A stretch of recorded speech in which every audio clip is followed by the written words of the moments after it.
এটা নতুন কোনো এজেন্ডা নয়। এই এজেন্ডা নিয়ে শাইখুল হাদিস আল্লামা আজিজুর রহমান রাহমাতুল্লাহ আলাইহি 2000 সালে বড় সংগ্রাম করেছেন, অনেক বড় আন্দোলন করেছেন। সেই সময় থেকে এটা জানানো হচ্ছে। সর্বশেষও যে সুপ্রিম কোর্টের থেমিসের যে ভাস্কর্য ছিল, সেই সময়ে সকল আলেম ওলামা এটা মাননীয় প্রধানমন্ত্রীর সামনে যথাযথভাবে উপস্থাপন করেছেন। এবং বর্তমানে বঙ্গবন্ধুর ভাস্কর্য সহ যে উত্তপ্ত পরিস্থিতি, বিক্ষুব্ধ মানুষের যে প্রতিক্রিয়া, সেটার ব্যাপারেও শীর্ষ ওলামাদের কাছে আমাদের এই পক্ষ থেকে দাবি আসছে। এবং আমরা যতটুকু জানতে পেরেছি, ওলামা একরাম এবারে তারা প্রস্তুতি নিচ্ছেন জাতির সামনে সম্মিলিত আলেম সমাজের একটা বক্তব্য আসবে এবং তারা প্রধানমন্ত্রীর কাছেও ইনশাআল্লাহ বক্তব্য যথাযথভাবে পৌঁছানোর চেষ্টা করবেন। এবং স্থানীয় পর্যায়ের যারা ধোলাইপাড়ের আলেম ওলামা ইমাম সাহেবান তারা যে আন্দোলন করছেন, সেই আন্দোলনের প্রেক্ষিতে তারা রাষ্ট্রের সর্বোচ্চ পর্যায় পর্যন্ত তারা যোগাযোগ করেছেন, তাদের বক্তব্য পৌঁছিয়েছেন। তারা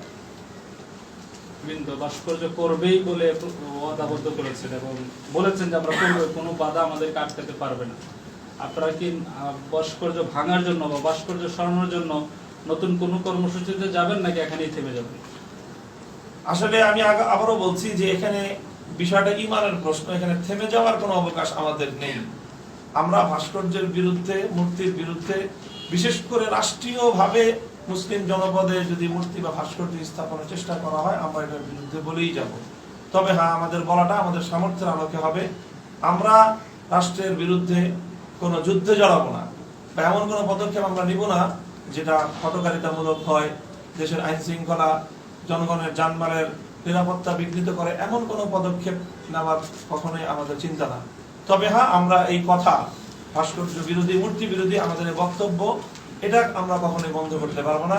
এটা বন্ধ করলে আমাদের ঈমানের দাবি আমরা পূরণ করতে ব্যর্থ হব। আপনাদের একটা রাজনৈতিক আদর্শ থাকার পরেও আপনি বারবার আপনাকে জামাত ভাষা কেন বলা হচ্ছে? বেশ কয়েকজন আলেম ওলামার পক্ষ থেকেও আমরা এটা অভিযোগ শুনতে পাই যে আপনার সাথে জামাতের সম্পর্ক আছে। এটা হলো আমার কাছে মনে হয় যে বাংলাদেশে বর্তমানে এটা একটা কৌশল, যে কাউকে যদি কোনোভাবে ঘায়েল করতে হয়, খুব সহজ একটা উপায় হলো হয় তাকে জঙ্গিবাদের অপবাদ দাও, না হয় তাকে জামাত শিবিরের ট্যাগ লাগাও। আমরা লক্ষ্য করেছি যে এই অপতৎপরতার মাধ্যমে বাংলাদেশে অনেক অপকর্ম হয়েছে। বুয়েটের মেধাবী ছাত্র আবরার ফাহাদকে হত্যা করা হয়েছে এই ট্যাগ দিয়ে। তাই মনে করি আমার মহল থেকে হয়তো কেউ ঈর্ষান্বিত হয়ে মনে করছে যে আমাকে এই ট্যাগটা দিতে পারলে আমাদের যে রাজনৈতিক যে একটা অগ্রযাত্রা হচ্ছে সেটাকে ব্যাহত করা যাবে। এটা মনে করি যে এই ধরনের কোনো অশুভ চিন্তা কারো থেকে থাকতে পারে। এবং আমরা আমাদের বক্তব্য পরিষ্কার, ব্যর্থহীন, যে আমরা জামাতের সাথে আমাদের মূল যে বিরোধটা সেটা আকীদাগত জায়গায়, বিশ্বাসগত জায়গায় এবং এটা পরম্পরায়। আমার আব্বাজান শাইখুল হাদিস রহমতুল্লাহ আলাইহি তিনি এই চিন্তার বিরুদ্ধে আকীদাগত জায়গায় তার বক্তব্য, তার লিখনী পরিষ্কার রয়েছে কাজেই, এবং আমরা বরাবরই সেই চিন্তারই লালনকারী। কাজেই এত স্পষ্ট ব্যর্থহীন অবস্থান থাকার পরেও আমাদের বিরুদ্ধে অপপ্রচারটা এটা মনে করি সুপরিকল্পিত এবং এর মধ্যে আমাদের মহলেরও কারো কারো ইন্ধন রয়েছে এবং তারাও হয়তো এই ধরনের কোনো খায়েশ থেমে গেলে হয়তো তারা কোনোভাবে লাভবান হবে এমন চিন্তা থেকে থাকতে পারে।